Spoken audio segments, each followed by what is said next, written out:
Welcome everyone to episode 37 of Signs, Planets, and Stellar Rhythms. My name is Eric Roth, shamanic astrologer, and I'm here to go into a very important alignment in astrology in the solar system between Mars and Uranus and the North Node of the Moon. And this is a relatively rare alignment, these three getting together, but they have definitely gotten together many times in history. Especially the farther you go back into history. And in this episode, we're going to cover a number of different things regarding this alignment, including when it's happened before and a few times when it's going to happen in the future. And so here's the summary, the rundown of what we're going to do. So first one, North Node, Mars and Uranus in conjunction. What is the meaning of this conjunction? How often does it take place? And our awareness of life's pleasures and comforts with relation to Taurus, because this is where the conjunction takes place. And it's a Taurus Trifecta, something I've been calling it. And what is Saturn's role in this? Because Saturn will be squaring this trifecta in the sign of Taurus. And all of this is going to be taking place towards the end of July and the beginning of August, with a August 1st center date of this alignment, this triple conjunction. So Mars and Uranus come together about once every 2 years, and each lunar node every 16 to 22 months. So that would be Mars and each of the lunar nodes. So it rotates that, and then everything in between. So half that time would be going from 16 months to 22 months, and then in between that, it would be with the one lunar node or the other. Uranus and each lunar node come together in conjunction about every 15 years. And the last time the North Node, Uranus and Mars came together closely, that's when I say closely, I mean within 10 degrees of each other, was back in April of 2007 in the sign of Pisces. And over an 1100-year span, there were 22 triple conjunctions within 10 degrees of each other. And that's about an average of once every 50 years. Some gaps are shorter and some much longer between the conjunctions. So this is a coming off of a time of, the really powerful 2020, 2021 alignments, including the Saturn, Uranus squares that dominated in 2021. All right, so here is a rundown of when these conjunctions took place, these triple conjunctions between Mars, the North Node, and Uranus. So you can see right here, the highlighted is where we are this year in 2022. They get within 1/6 of a degree. This is essentially, if you were to extend your hand up into the sky, your arm and hand, and a finger, just one finger's width, less than one finger's width, maybe a quarter of a finger's width or so, is how close Mars and Uranus will get, zodiacally speaking, with the North Node. Now, the North Node is not a planet.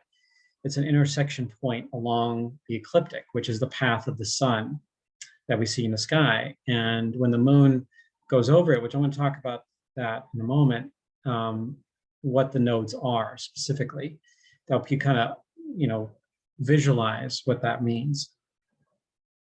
All right, so when does this conjunction take place beyond 2022? Well, we can see the last time it took place in Taurus was in May of 1856, and they only got about 5 degrees apart.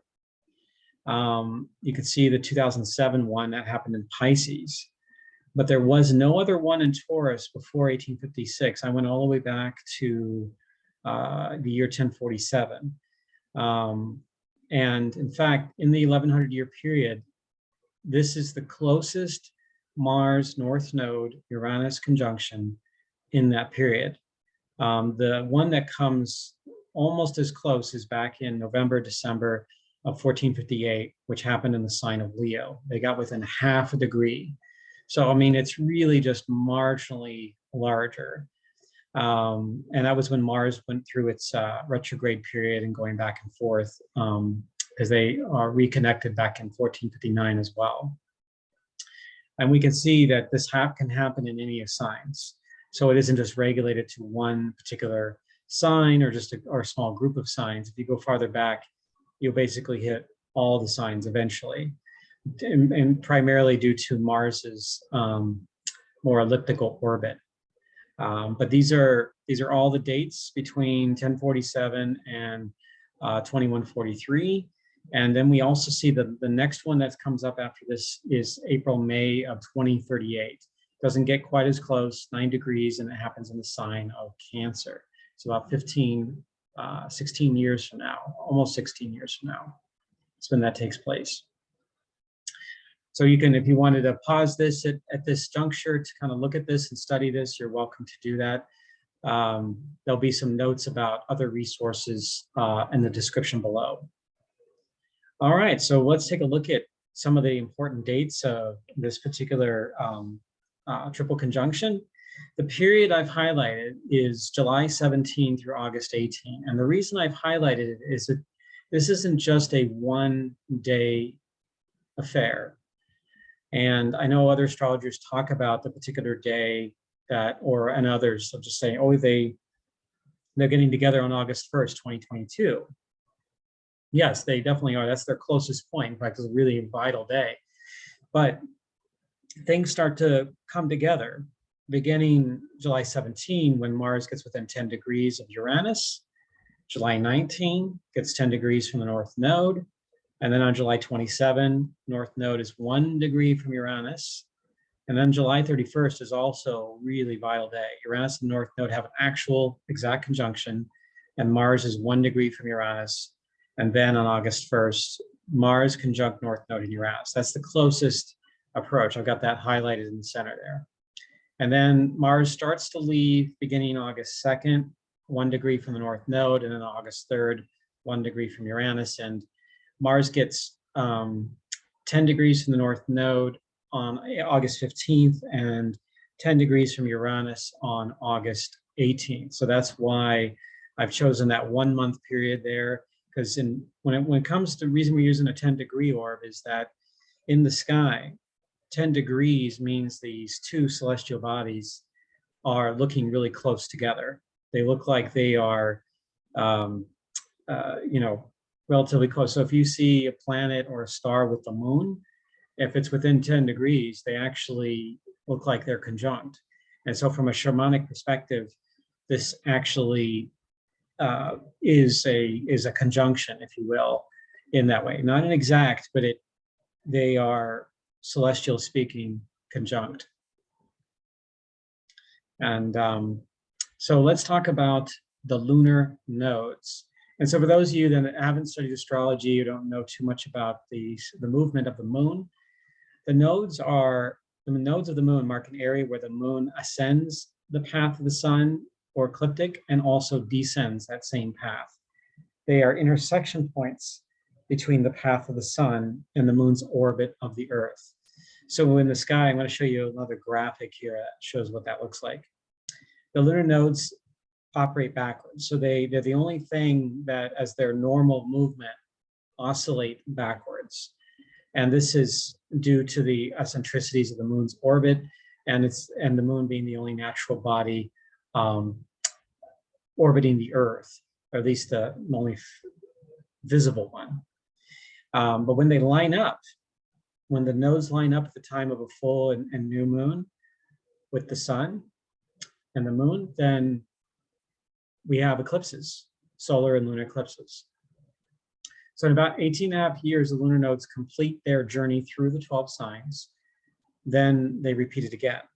It's a little over 1.5 years or so in each sign. So it's not exact, but it's pretty close to that 1.5 year mark. Right now, of course, the nodes are in Taurus and Scorpio, the North Node in Taurus, the South Node in Scorpio. Now, here's another graphic to share with you about the North and Lunar North Node and the South Node. We can see on the bottom here, this line, this orange line across, this is the path of the sun. And the moon's orbit over a period of a month and over years oscillates up and down the ecliptic. And in this path, it connects with the path, or in this moon's orbit, it connects with the path of the sun. And this is where the ascending node comes into play when it goes above, when it goes from south to north. And then the descending node or south node goes from north to south above the ecliptic. So this is, it's off by about 5 degrees for the moon in relation toward the sun. So this is just a little astronomy to kind of get you a little piece, especially for those that are not familiar with the movement of the moon. And astrologically speaking, the descending node or south node represents gifts from the past and letting go. It has a lot to do with our karmic past, kind of letting things go, kind of pushing things out of our system. And the ascending node or north node it's about calibrating and orienting toward future. And so the triple conjunction or the Taurus Trifecta is about this future. There's a lot there about connecting the future. It doesn't mean there's nothing connecting it to the descending node, because those two are always opposite. So yeah, so there is a line that invisible line that you can trace between the two nodes in that way. So what does this look like in the sky? Well, this is the sky map on the day of the closest depiction between Mars and Uranus. And now the North Node's in this area too. It's all in this zone. In fact, at the time of this was captured, Mars hasn't got quite as close at this time in the early morning sky. And so, but it's on its way. And you can see this about 18.5 degrees, both Uranus and Mars at this point. The star Mencar, which I'm going to talk about later, actually just in the next slide, I'm going to talk about what this star means to this alignment between Mars and Uranus and Taurus. And then you can see the Pleiades sitting here at 29 Taurus and 0 Gemini. Mencar sits at about 14.5 Taurus. So it's about 4 degrees off of this alignment between Mars and Uranus. And then this is the Bull constellation. So if you're looking up in the sky and you see Mars, Uranus, for most people, will not be visible because you have to have really keen eyesight to see it and to know exactly where to look. But when it's in opposition with the sun, meaning that it's rising at the time the sun is setting, that's usually a better time to go and take a look at it, because it's at its closest point to the Earth.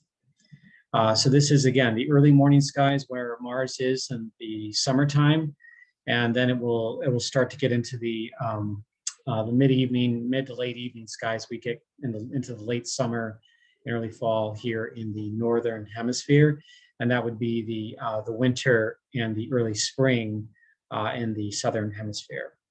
And in the southern hemisphere, the constellations look like they're upside down, so it's like it's flipped, but the stars are still in the same position essentially. It's just that you are sitting on a sphere, or standing on a sphere, or laying down on a sphere, and so it's your orientation on that when you're looking at the sky is changing.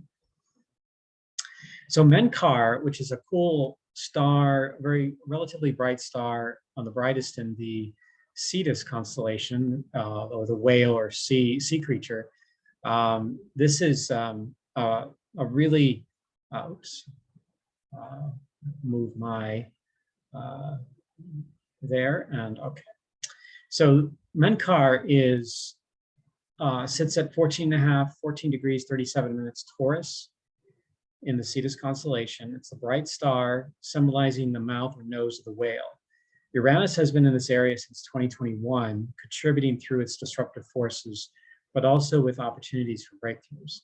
There is much about the sea below and the Earth above where this conjunction is taking place, helping us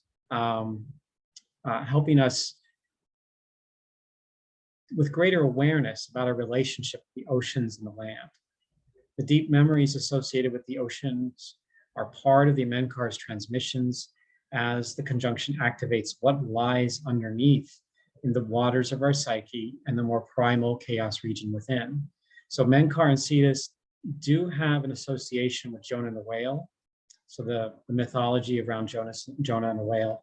And there's something very magical here with connecting to our inner truth and revealing to ourselves what we need to face. So that's a celestial component that I'm also bringing in from the point of view of the stars.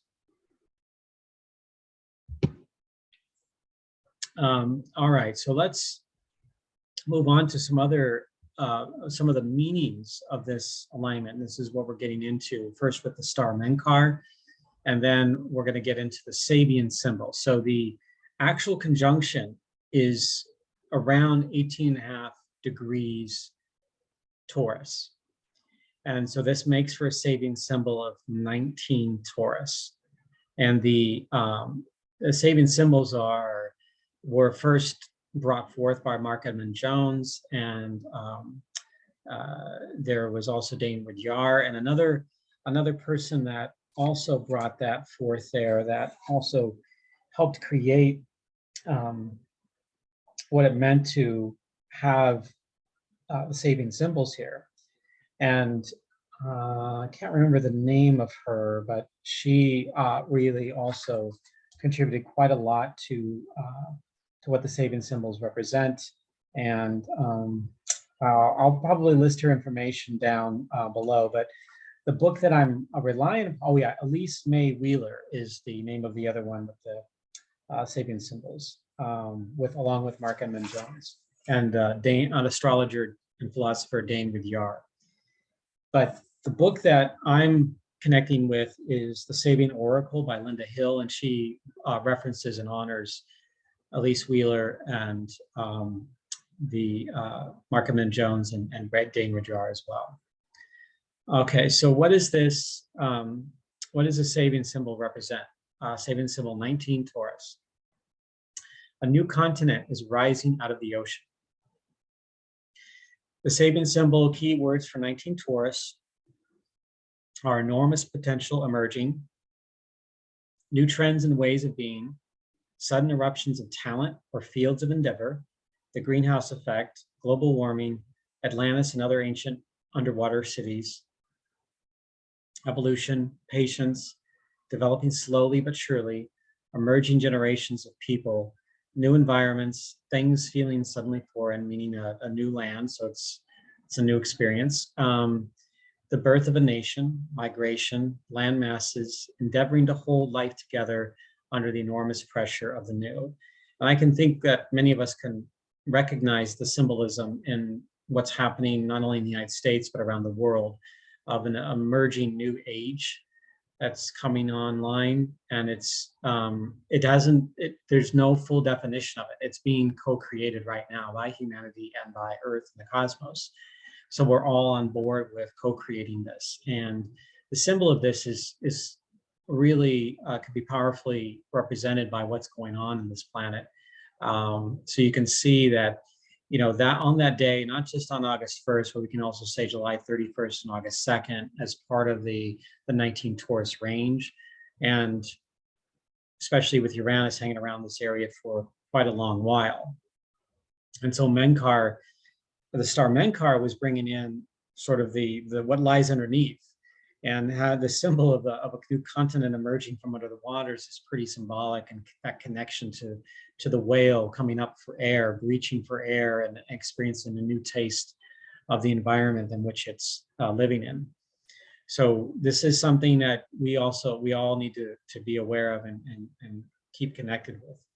So let's talk about this Taurus Trifecta.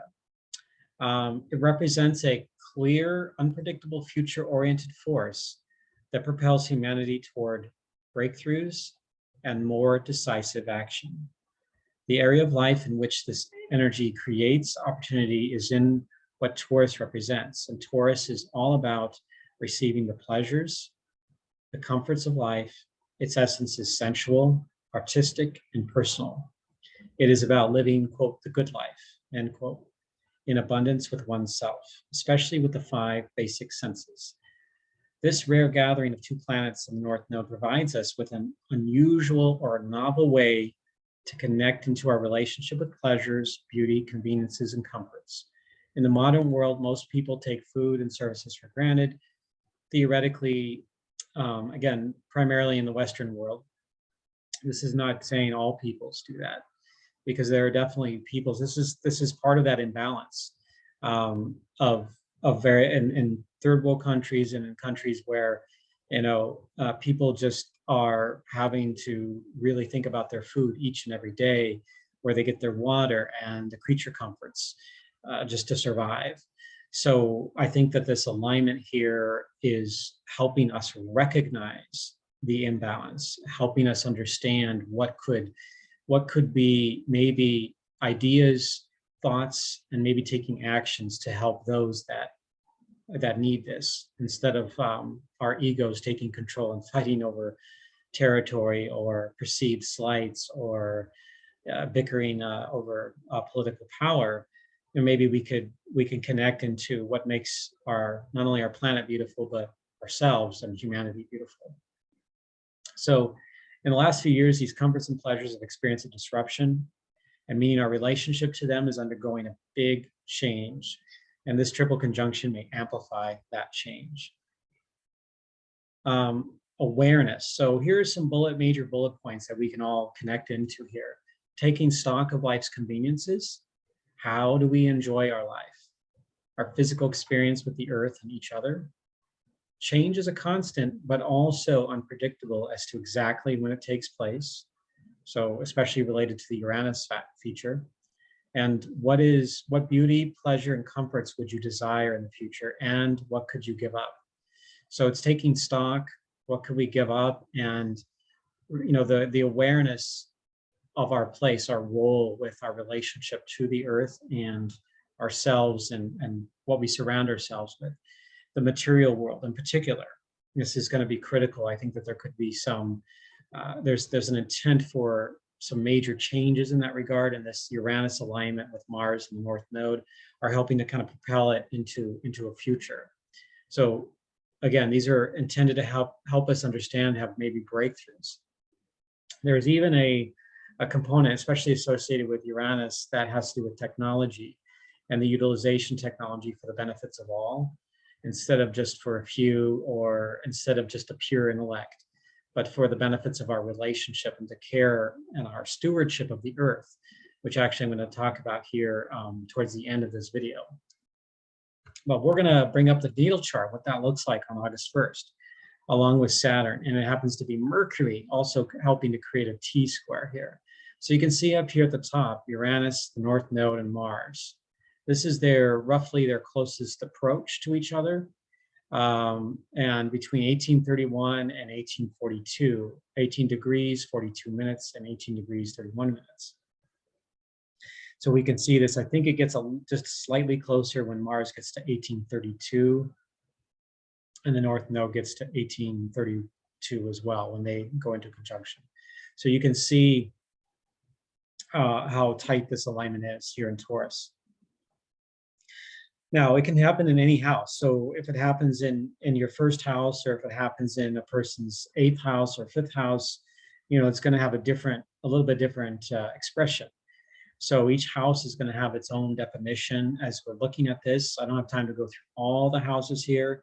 Right here in this particular time in Medford, Oregon, it would be August 1st at 10:01 a.m. and they're sitting there in the 9th house. So that's a house of Sagittarius, has to do with travel, meaning, and truth, connection to a broader expanse, new horizons. Very similar to I would say, the Sabian symbol has kind of that vibration around it there, of a breakthrough of a new land, new something to explore.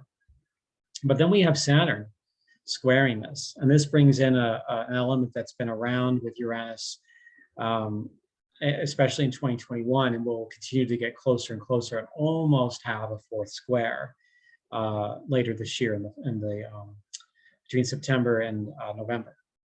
And then we have the Mercury component, which can bring in along with Saturn some stability in the alignment, the conjunction that's happening in Taurus.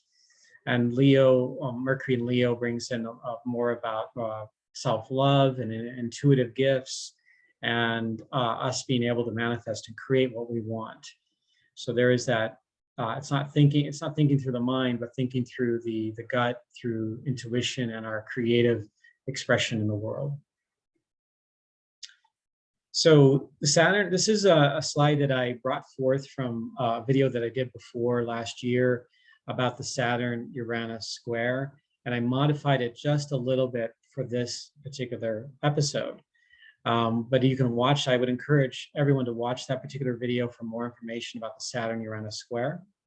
And that's episode 29, if you're counting that. So together, Uranus and Saturn create some very unusual opportunities.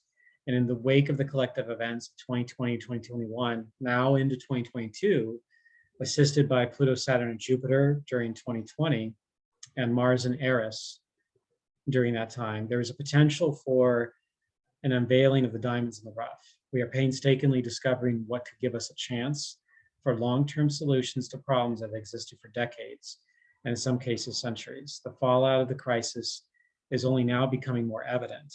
As we are living, this crisis continues through 2022 and beyond. So this is a chance, like we're still in kind of a crisis, humanity's still in a crisis mode. And humanity, in some cases, we can look back, well, isn't humanity always in some kind of a crisis? Well, to some extent, maybe on a baseline, that there's always an evolvement that happens. But this is like a concentration of energy, a push towards something, an new emerging consciousness. And it's going to take years to get to that place as we are at a turning of an age. The intent of Saturn-Uranus is educating humanity and changing the way we live in our relationships with each other and with Earth.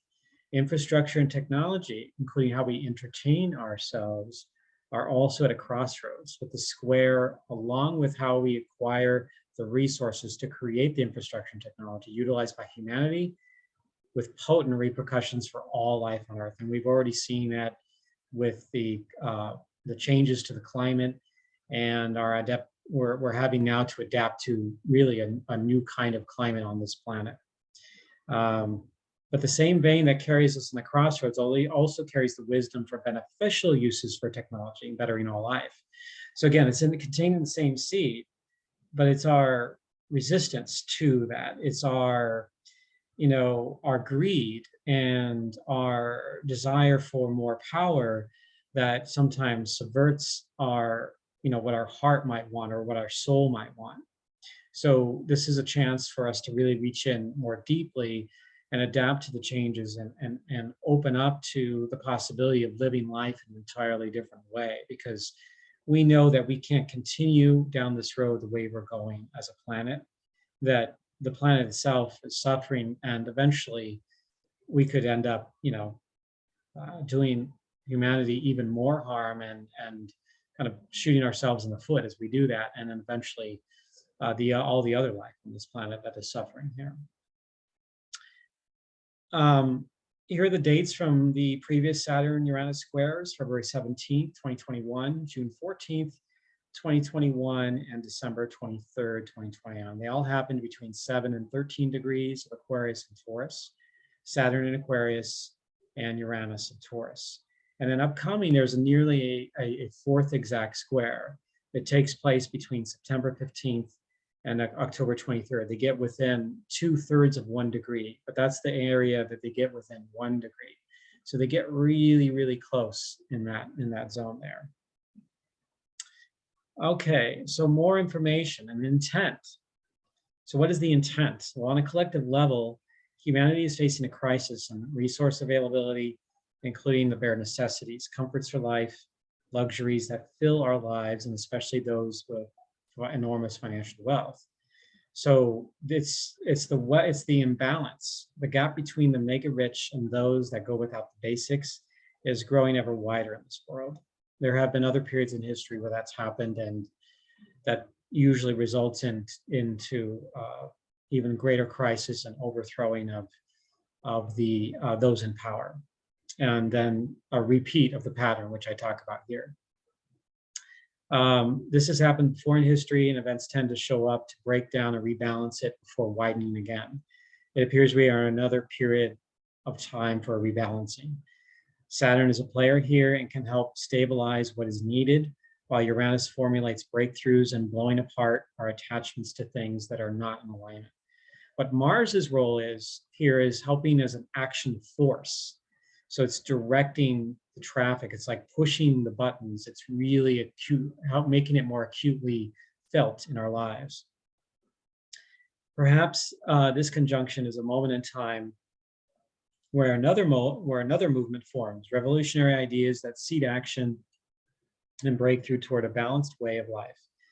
The results could come in the form of novel ways to experience pleasures and comforts without stripping the earth and letting only a very small fraction of humanity stay and grow their already outlandish wealth. I mean, we're seeing that with the sheer record number of billionaires that are out there in the world and the super mega corporations, and just an overwhelmingly powerful imbalance that's existing, and one of the major causes for the problems we have on this planet. And in correspondence with Earth, this is something that I really want to mention as somebody who myself really loves the Earth and has a really heartfelt relationship with that, with our planet. And you know, the activity in the sign of Taurus is an Earth sign. There's a clear transmission of our relationship with Earth itself. This is a major part of the crisis we find ourselves in and is unescapable. We are nearly at a tipping point in sustainability and maintaining lifestyle and comforts and our poor stewardship of the planet. Although there are signs of improvement there, I just want to mention that it isn't just a blanket statement, but there's something beyond it, that there are people actively working on this, and it's really heartening to see this. So the ones that don't make the headlines, that are helping with breakthrough technologies, with their service, with creating sustainable spaces and forests and oceans and seas, that this is happening out there in the world. So environmental awareness will continue to continue to rise as natural disaster after natural disaster strikes. So the Uranus-Mars North Node conjunction may create opportunities for breakthrough from unexpected corridors and ideas. And we must listen and see Earth with more than the bottom line and what we can do to protect ourselves. We must consciously work with her as Gaia instead of separation.